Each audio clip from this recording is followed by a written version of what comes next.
एक दिन मुझे मजबूरन गुफा वाले बाबा के पास जाना पड़ा क्योंकि लॉकडाउन में मेरे पति की नौकरी चली गई तो हमारे घर के हालात बहुत ही खराब हो चुके थे।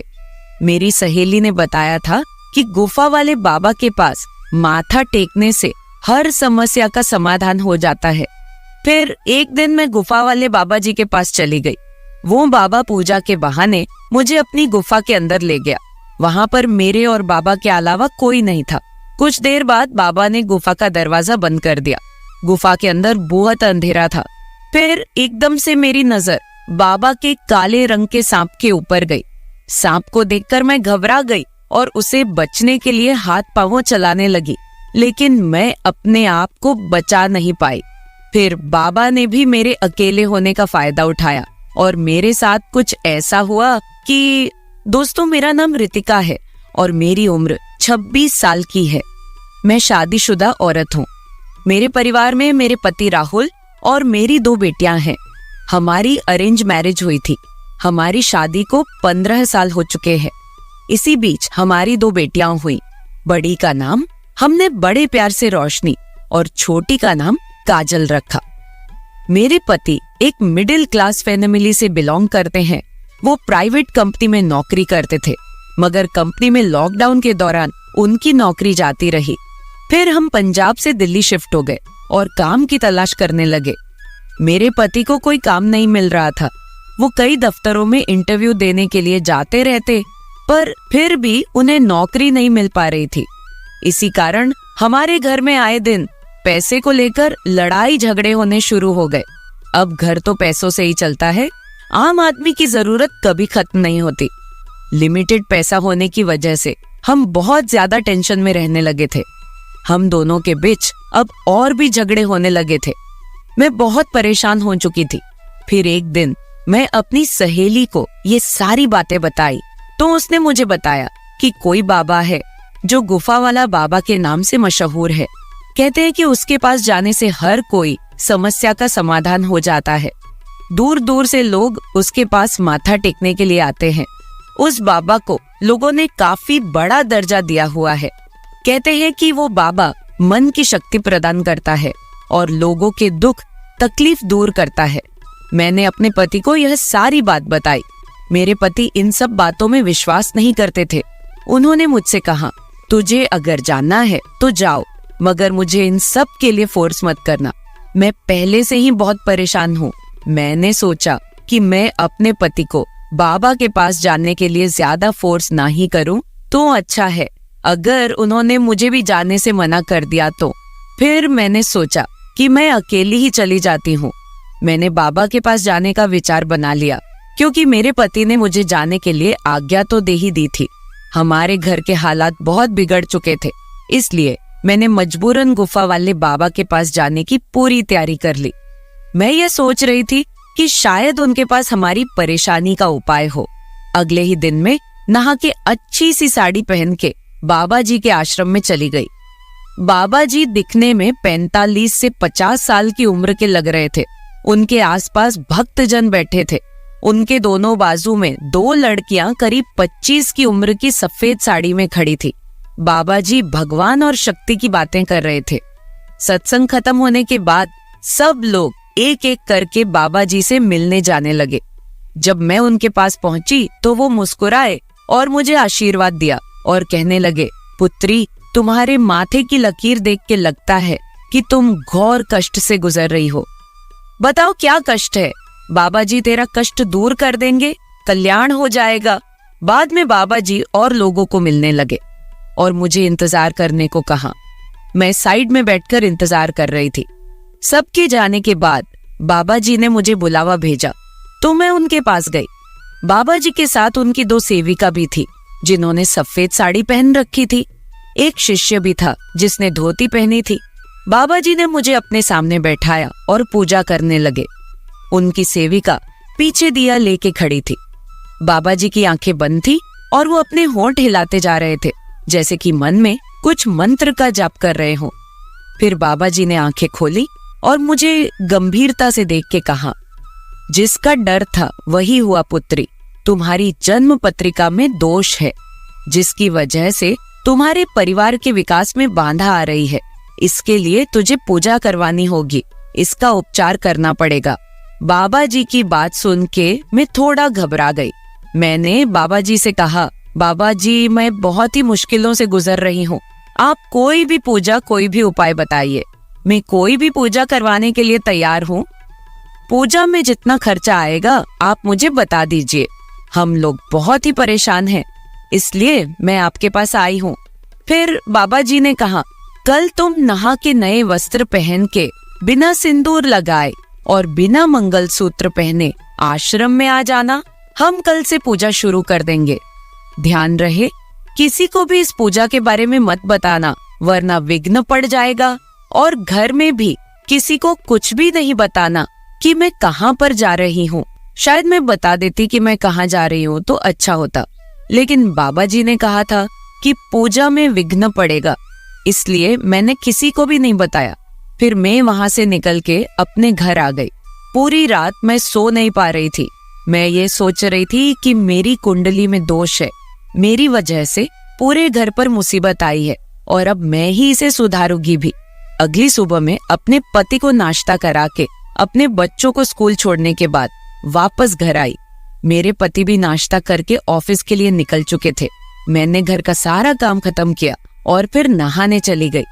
मैं अच्छे से नहा के एक पीले रंग की साड़ी में तैयार हुई और फिर बिना सिंदूर लगाए और बिना मंगलसूत्र के बाबा जी के आश्रम चली गई। आज आश्रम में कोई नहीं था। मैं यह देखकर घबरा गई कि आज आश्रम बिल्कुल खाली क्यों है। मुझे अकेले वहां पर डर लगने लगा। मैंने एक शिष्य से पूछा कि आज आश्रम खाली क्यों है, तो उस शिष्य ने मुझे बताया कि गुरुजी के शिष्यों ने सबको कॉल करके बता दिया था कि आज आश्रम में कोई अनोखी पूजा है, जिसके कारण बाबा जी आज किसी से नहीं मिलेंगे। मैं वहां पहुंची तो बाबा जी की सेविकाओं ने बताया कि बाबा जी गुफा के अंदर है और वो तुम्हारा ही इंतजार कर रहे हैं। वो मुझे बोल रही थी, तुम बहुत ही भाग्यशाली हो जो तुम्हें बाबा जी के पास गुफा के अंदर जाने का मौका मिला है, क्योंकि बाबा जी गुफा के अंदर हर किसी को नहीं बुलाते। फिर उन्होंने मुझे गुफा के अंदर जाने का रास्ता दिखाया। वो मुझे गुफा के अंदर कमरे में लेके गई। वहां अंदर एक बेड था और उस बेड के सामने वाली जगह में बाबा जी ने एक यज्ञ का वेदी खड़ा किया था। मैंने सोचा कि यही बाबा जी यज्ञ भी करते होंगे और फिर रात में सोते होंगे। मेरी सोच को रोकते हुए उनकी एक शिष्या बोली, तुम बिल्कुल सही जगह आई हो, बाबा जी तुम्हारी हर इच्छा पूरी कर देंगे, उनके पास बहुत बड़ी शक्ति है। तुम बाबा जी के साथ यही बैठो, हम लोग बाहर जाते हैं। तुमने किसी को बताया तो नहीं कि तुम यहाँ आई हो? मैंने नामे सिर हिलाया। बाबा जी ने मुझे बैठने के लिए कहा। मैं और बाबा जी वही फर्श पे बैठ गए। बाबा जी मंत्र बोलकर अग्नि में घी डाल रहे थे। वो मंत्रों का उच्चारण करते जा रहे थे। फिर एक सेविका बाहर से दूध का ग्लास लेके अंदर आई। बाबा ने थोड़ा दूध अग्नि में डाला और बाकी दूध को हाथ में पकड़ के कुछ मंत्र बोला और फिर वो दूध मुझे पीने को कहा। बाबा बोले, इसे पी जाओ, लेकिन मुझे डर लग रहा था कि कुछ गलत ना हो जाए, क्योंकि यहाँ पर कोई और नहीं था।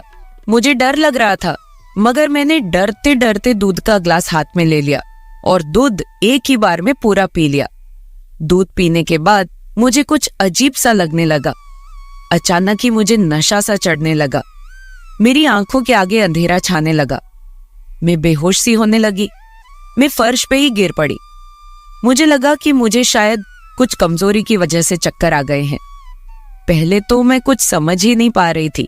कुछ देर बाद मुझे थोड़ा सा होश आया तो मुझे पता चलने लगा कि मेरे साथ क्या क्या हो रहा है, पर मैं उसका विरोध नहीं कर पा रही थी क्योंकि मैं पूरी तरह होश में नहीं थी। मुझे महसूस हो रहा था कि कुछ जने मिलके मुझे उठा रहे हैं और फिर उन्होंने मुझे पलंग पे लेटा दिया। मैं आंखें खोल के सब कुछ देख रही थी मगर कुछ कर नहीं पा रही थी। फिर उस बाबा ने अपने शिष्य को बाहर इंतजार करने के लिए कहा। बाबा ने पूजा शुरू कर दी। मैं बाबा की यह हरकत देखकर हैरान रह गई। मैं सोचने लगी कि यह किस तरह की पूजा है। मेरे पति ने तो कई दिनों से मुझे छुआ तक नहीं था, क्योंकि वो अपनी परेशानियों से घिरा रहता था। घर की परेशानियों को देखकर मैं तो खुद बहुत परेशान थी, अगर मैं परेशान ना होती तो यहाँ फर्जी बाबा के पास पूजा कराने कभी ना आती। बाबा के पास आने से पहले मैंने सोचा था कि अगर एक पूजा कराने से हमारे घर में सुख समृद्धि आती है तो इसमें हर्ज ही क्या है। लेकिन मुझे नहीं पता था कि यह बाबा मेरे साथ ये हरकत करेगा। मैं बेहोशी की हालत में बाबा की तरफ देख रही थी। वो मुझे बोलते जा रहा था कि पुत्री, एकदम से शांत हो जाओ और पूजा करो। मैं तुम्हारी सब परेशानी दूर कर दूंगा। तुम्हारे घर को भी शुद्ध करना पड़ेगा। किसी दिन तुम्हारे घर पे जाकर घर को भी शुद्ध कर देंगे।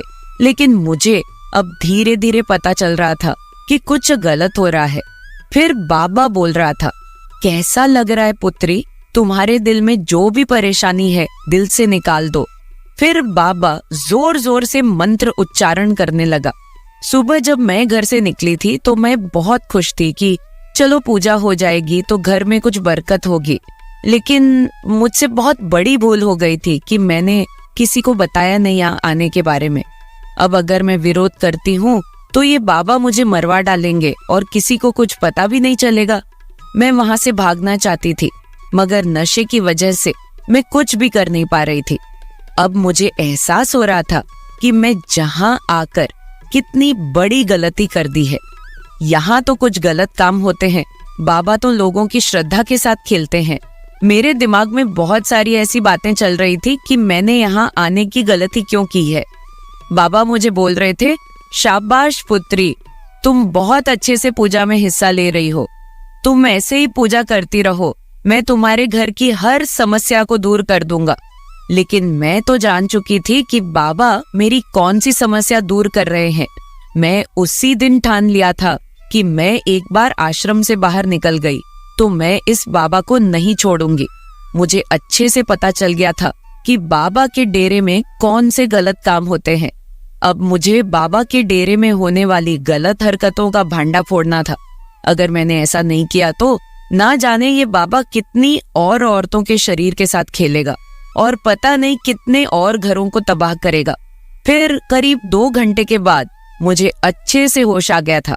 बाबा मुझे बोले, पुत्री, तुम्हारी पूजा संपन्न हो चुकी है, अब तुम घर जा सकती हो। तुम्हारे साथ सब कुछ कल्याण होगा। मैंने बहुत अच्छे से पूजा की है और मंत्रों का उच्चारण किया है। अब तुम्हारे पति की नई नौकरी भी लग जाएगी और तुम खुशी से अपना जीवन व्यतीत करोगी। लेकिन मैंने तो ठान रखी थी कि मैं बाबा का पर्दाफाश करके ही छोड़ूंगी।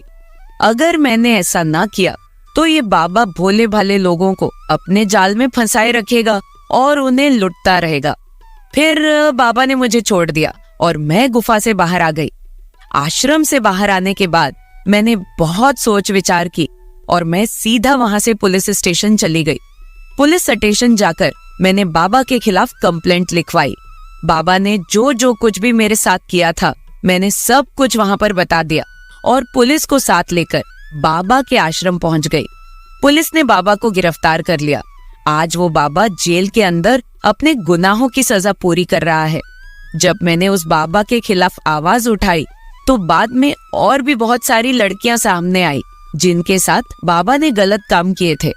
घर जाने के बाद मैंने हिम्मत करके वो सारा कुछ अपने पति को बताया जो बाबा ने मेरे साथ किया था। मेरे पति ने मेरी सारी बात समझी और मुझे बोले कि मैं इसी वजह से इन बाबा लोगों पर विश्वास नहीं करता, जे ऊपर से दिखते कुछ और है और अंदर से होते कुछ और है। वो मुझे बोल रहे थे कि अगर मैं तुझे उस बाबा के आश्रम पर जाने से रोकता तो तुम्हारे दिल में भी इन बाबा लोगों के प्रति विश्वास बना रहता और तुम कौन सा मेरे रोकने से रुकने वाली थी। अब मेरे पति की जॉब भी लग गई है। जो मैंने उस बाबा के खिलाफ कंप्लेंट की थी उसमें मेरे पति ने मेरा पूरा साथ दिया और उस बाबा को कोर्ट ने उम्र कैद की सजा दी है। वो जेल के अंदर अपने गुनाहों की सजा भुगत रहा है। मेरे प्यारे दोस्तों, अगर आप ऐसी ही और भी इंटरेस्टिंग कहानियां सुनना चाहते हैं तो चैनल को सब्सक्राइब जरूर कर ले और बिल नोटिफिकेशन ऑन कर ले। कमेंट बॉक्स में बताएं कि आपको मेरी ये स्टोरी कैसे लगी। कल मिलेंगे ऐसी ही एक और वीडियो के साथ। धन्यवाद।